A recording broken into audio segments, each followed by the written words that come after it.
Friends, మీరు ఒక కొత్త మొబైల్ కొనాలనుకుంటున్నారా? అట్లా అనుకుంటున్నట్లయితే దయచేసి ఈ వీడియోని ఎండ్ వరకు చూడండి. ఎందుకు ఇలా చెప్తున్నానంటే, మీరు మీ యూసేజ్కి కావాల్సిన ప్రాసెసర్ మొబైల్ కాకుండా వేరే ఏదో ప్రాసెసర్ మొబైల్ తీసుకున్నట్లయితే మీ డబ్బులు అనేవి కంప్లీట్గా వేస్ట్ అవుతాయి. ఫర్ ఎగ్జాంపుల్, మీరు గేమింగ్ కోసం ఒక మొబైల్ చూస్తున్నట్లయితే మీరు ముఖ్యంగా చూడాల్సింది ఏంటంటే జీపీయూ పెర్ఫార్మెన్స్ ప్రాసెసర్లో. అట్లా కాకుండా మీరు ఏదో ప్రాసెసర్ మొబైల్ తీసుకుని గేమింగ్ అందులో ట్రై చేస్తారనుకుంటే మీరైతే ల్యాగ్స్ ఫేస్ చేస్తారు. సో దీనివల్ల ఇరిటేషన్ అయితే వస్తుంది అనమాట గేమింగ్ ఆడేటప్పుడు. సో ఇట్లాంటి మిస్టేక్స్ మీరు చేయకుండా ఉండడం కోసం ఈ వీడియోలో నేను మొబైల్లో ఉండే ప్రాసెసర్ గురించి ఇన్ అండ్ అవుట్ కంప్లీట్గా క్లియర్గా సింపుల్గా అయితే ఎక్స్ప్లెయిన్ చేయబోతున్నా. అండ్ అట్లానే టెక్నికల్ ఇన్ఫర్మేషన్ కూడా చాలా సింపుల్గా ఎక్స్ప్లెయిన్ చేస్తా. సో ఈ వీడియోని ఎండ్ వరకు చూడండి, ఎక్కడ స్కిప్ చేయకుండా చూడండి. అసలు మొబైల్లో ఈ ప్రాసెసర్ అంటే ఏంటి అనే విషయానికి వచ్చినట్లయితే, మనం సిపియూలో లైక్ కంప్యూటర్లో సిపియూ ఉంటుంది కదా, ఈ సిపియూని బ్రెయిన్ ఆఫ్ ది కంప్యూటర్ అని ఎట్లా అంటామో, మొబైల్లో కూడా ప్రాసెసర్ని బ్రెయిన్ ఆఫ్ ది మొబైల్ అని చెప్పుకొస్తాం అనమాట. ఇదేం చేస్తుందంటే, మనం మొబైల్లో చేసే ఎవ్రీ ఫంక్షన్ ఉంటుంది కదా, దాన్ని అయితే కంట్రోల్ చేస్తూ వస్తుంది కంప్లీట్గా. ఫ్రమ్ స్క్రోలింగ్ నుంచి అట్లానే గేమింగ్ వరకు ఎవ్రీథింగ్ ఇదైతే కంట్రోల్ చేస్తుంది. మాకు ఇదంతా తెలుసులే బ్రో, నువ్వేంటి పెద్ద చెప్పొచ్చేది, దీనికైనా ఎంత సేవ్ చేస్తున్నావు అనుకున్నట్లయితే వీడియోని మాత్రం అసలు స్కిప్ చేయొద్దు, ఎందుకంటే అసలు కదా ఎక్కడి నుంచే స్టార్ట్ అయిపోతుంది. మనం చూసుకున్నట్లయితే కంప్యూటర్ హార్డ్వేర్ అనేది సెపరేట్గా ఉంటుంది. అంటే మానిటర్ సెపరేట్గా ఉంటుంది, సిపి సెపరేట్గా ఉంటుంది, అవుట్పుట్ డివైజెస్ అండ్ ప్రింటర్స్ అనేవి సెపరేట్గా ఉంటాయి.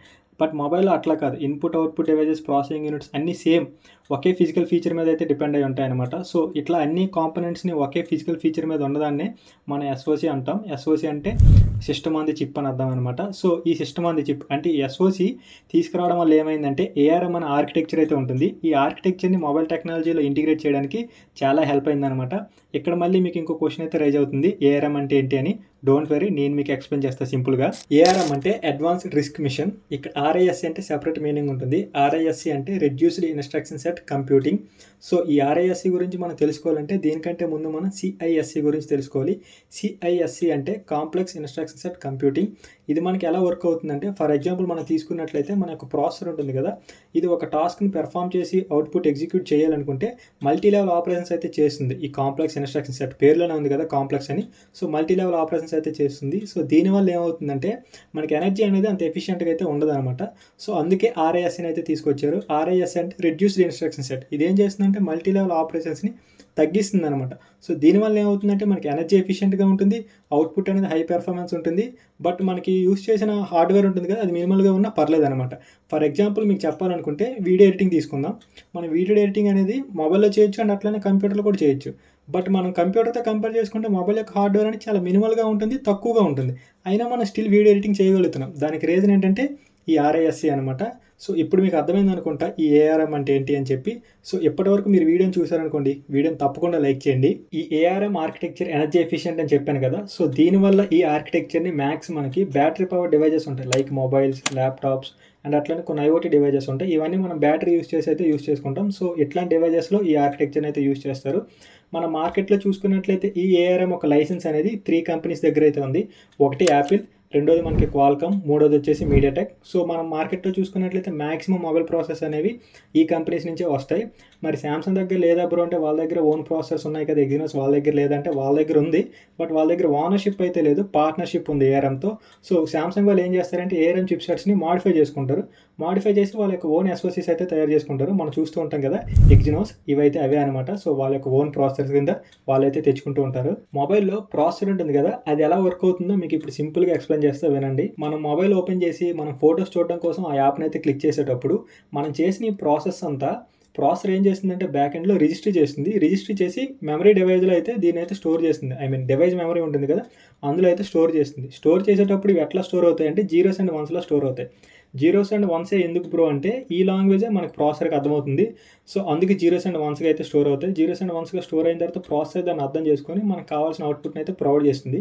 ఈ విషయం మళ్ళీ చాలా మందికి తెలుసు, బట్ ఎందుకు చెప్తున్నా అంటే తెలియని వాళ్ళు కూడా ఉంటారు కదా, వాళ్ళకి కూడా అర్థమవుతుందని చెప్పి ఈ విషయం అయితే మీకు ఎక్స్ప్లెయిన్ చేస్తున్నా. ఇప్పటి వరకు వీడియో ఒక లెక్క అయితే, వీడియో ఎక్కడి నుండి ఇంకా ఇంట్రెస్టింగ్గా మారిపోతుంది. ఎందుకంటే మనం ప్రాసెసర్లో ఇంపార్టెంట్ కాంపోనెంట్స్ గురించి అయితే మాట్లాడుకుందాం. ఫస్ట్ థింగ్ వచ్చేసి కోర్ అంటే ఏం కాదు, కోర్ అనేది ఒక సింగిల్ ప్రాసెసింగ్ యూనిట్. మనం ప్రాసెసర్లో చూసుకున్నట్లయితే మల్టిపుల్ కాంబినేషన్ ఆఫ్ కోర్స్ అయితే ఉంటాయి. మనం ఫిజికల్గా సెపరేట్ చేస్తున్నట్లయితే ఈ కోర్స్ అనేవి మనకి టైప్స్ అనేవి డిఫరెంట్గా ఉంటాయి. అండ్ అట్లానే పెర్ఫార్మెన్స్ బేస్ చేసుకుని సెపరేట్ చేస్తున్నట్లయితే డిఫరెంట్గా ఉంటాయి. అదే మనం పెర్ఫార్మెన్స్ బేస్ చేసుకుని సెపరేట్ చేస్తే 3 టైప్స్ ఉంటాయి. ఫస్ట్ థింగ్ వచ్చేసి మనకి ప్రైమ్ కోర్స్. ఇదేం చేస్తుందంటే మల్టీ టాస్కింగ్ అండ్ అట్లనే హై టాస్క్స్ ఉంటాయి కదా, వాటిని అయితే చేయడానికి హెల్ప్ అవుతుంది. For example video editing, gaming, వీటి కోసం అయితే ఈ ప్రైమ్ కోర్స్ అయితే హెల్ప్ అవుతాయి.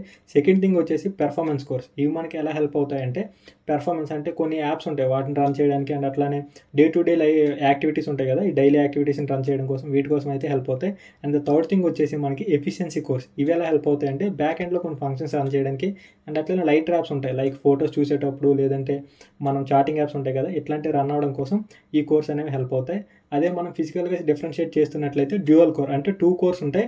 ఇది మనకి బడ్జెట్ మొబైల్స్ ఉంటాయి కదా 10K లోపు, ఆ మొబైల్స్లో మనం ఈ ప్రాసెసర్ అయితే చూడొచ్చు. అండ్ నెక్స్ట్ థింగ్ వచ్చేసి క్వాడ్ కోర్. ఇందులో మనకి 4 కోర్స్ అయితే ఉంటాయి. గేమింగ్కి, మల్టీ టాస్కింగ్ అన్నిటికీ హెల్ప్ అవుతుంది. నెక్స్ట్ థింగ్ వచ్చేసి ఎక్సా కోర్. ఇందులో మనకి 6 కోర్స్ అయితే ఉంటాయి. మన క్వాడ్ కోర్తో కంపేర్ చేసుకున్నట్లయితే ఈ ఎక్సా కోర్ పెర్ఫార్మెన్స్ అనేది కొంచెం ఎక్కువగా ఉంటుందన్నమాట. అండ్ ఇంకో టైప్ చూసుకున్నట్లయితే ఆక్టా కోర్. ఇందులో మనకి 8 కోర్స్ ఉంటాయి. 2 క్వాడ్ కోర్స్ని అయితే వాడతారన్నమాట. 2 క్వాడ్ కోర్స్ని కలిపి ఒక సింగిల్ కోర్కి అయితే వాడతారు. సో దీనివల్ల పెర్ఫార్మెన్స్ అనేది ఎక్కువగా ఉంటుంది. అండ్ అట్లనే ఎనర్జీ ఎఫిషియెంట్ ఎక్కువ ఉంటుంది, పవర్ అవుట్పుట్ అనేది తక్కువ ఉంటుంది అనమాట. సో ఇది ఈ టైప్స్ ఆఫ్ కోర్స్. మీరు ఒక మొబైల్ కొనేటప్పుడు ఒక మంచి ప్రాసెసర్ని చూస్ చేసుకోవాలి అనుకున్నట్లయితే అందులో కోర్స్ అనేవి 6 అంతకంటే ఎక్కువగా ఉండేటట్టు చూసుకున్నారు అనుకోండి, మీ మొబైల్ యొక్క ప్రాసెసర్ అనేది బెటర్గా ఉంటుంది. మీ బడ్జెట్ తగ్గట్టు చూసుకోండి, బట్ మినిమం 6 to 8 ఉన్నట్లయితే మీ ప్రాసెసర్ యొక్క పెర్ఫార్మెన్స్ అనేది అవుట్పుట్ చాలా ఎక్కువగా ఉంటుంది. నెక్స్ట్ థింగ్ వచ్చేసి క్లాక్ స్పీడ్. క్లాక్ స్పీడ్ అంటే ఏం కాదు, ప్రాసెసర్ ఒక పెర్ఫార్మెన్స్ ఒక టాస్క్ తీసుకొని దాన్ని ఎంత స్పీడ్లో పెర్ఫామ్ చేస్తుంది అనే విషయాన్ని తెలిపేదే క్లాక్ స్పీడ్ అనమాట. దీని వాల్యూస్ అనేది డిఫరెంట్గా ఉంటుంది. 2.7 to 4.6 ఇట్లా ఉంటుంది. దీన్ని మనం గిగా హెడ్జెస్లో అయితే మెజర్ చేస్తాం. మీకు పెర్ఫార్మెన్స్ బాగుండాలి, ఎక్కువ హీట్ అవ్వకూడదు mobile, minimum day to day task చేసుకుంటే చాలు, మల్టీ లెవెల్గా పెర్ఫార్మెన్స్ బాగుంటే చాలు అనుకున్నట్లయితే మినిమం 3.5 గిగా హెడ్జెస్ ఉండేటట్లయితే చూసుకోండి. లేదు మనకి గేమింగ్ పెర్ఫార్మెన్స్ బాగుండాలి, గేమింగ్ హై అండ్ ఆడతాం, వీడియో ఎడిటింగ్ ఎక్కువ చేస్తాం అనుకున్నట్లయితే 3.6 కంటే ఎక్కువ ఉండేటట్లయితే చూసుకోండి ఈ క్లాక్ స్పీడ్ని. ఇప్పుడు రీసెంట్గా లాంచ్ అయింది కదా స్నాప్డ్రాగన్ 8 Elite Gen 5, ఈ ప్రాసెసర్లో క్లాక్ స్పీడ్ ఎంత ఉందో కామెంట్ సెక్షన్లో కామెంట్ చేయండి.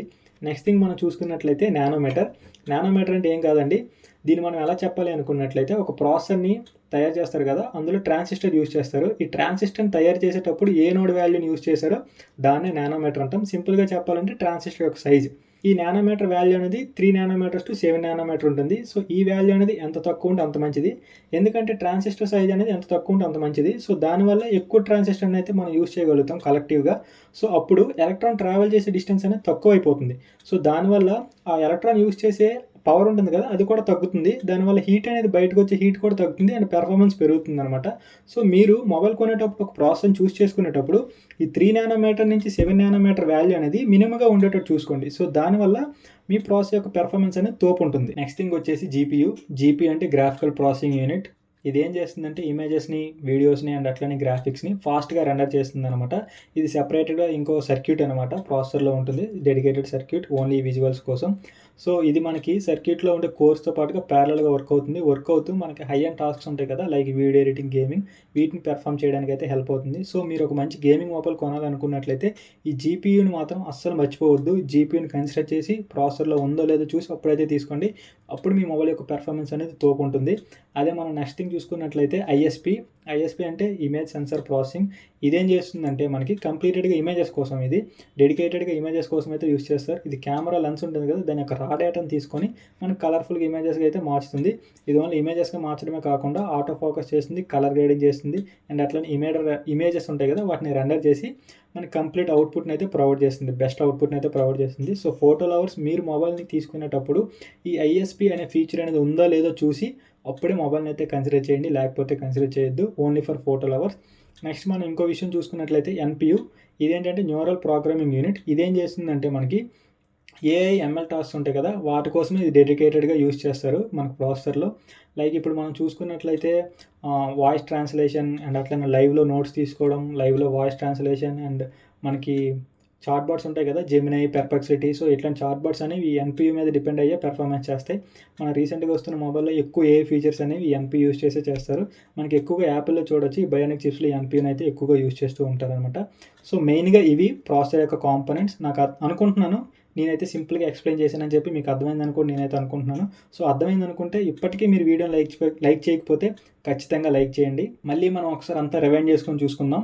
Number of course minimum 6 to 8 ఉండేటట్టు అయితే చూసుకోండి. Number of course, clock speed minimum 3.5 ఉండేటట్టు చూసుకోండి. అంతకంటే ఎక్కువ ఉన్నా పర్లేదు. నానోమీటర్ సైజ్ అనేది 3 to 7 ఉంటుంది కదా, మీ బడ్జెట్ తగ్గట్టు మీరు మినిమం వాల్యూ ఉండే ప్రాసెసర్ అయితే చూస్ చేసుకోండి. జీపీయూ గేమింగ్ కోసం కావాలనుకుంటే జీపీయూ మాత్రం పక్కా ఉండాలి, ఇది మాత్రం మిస్ అవ్వద్దు.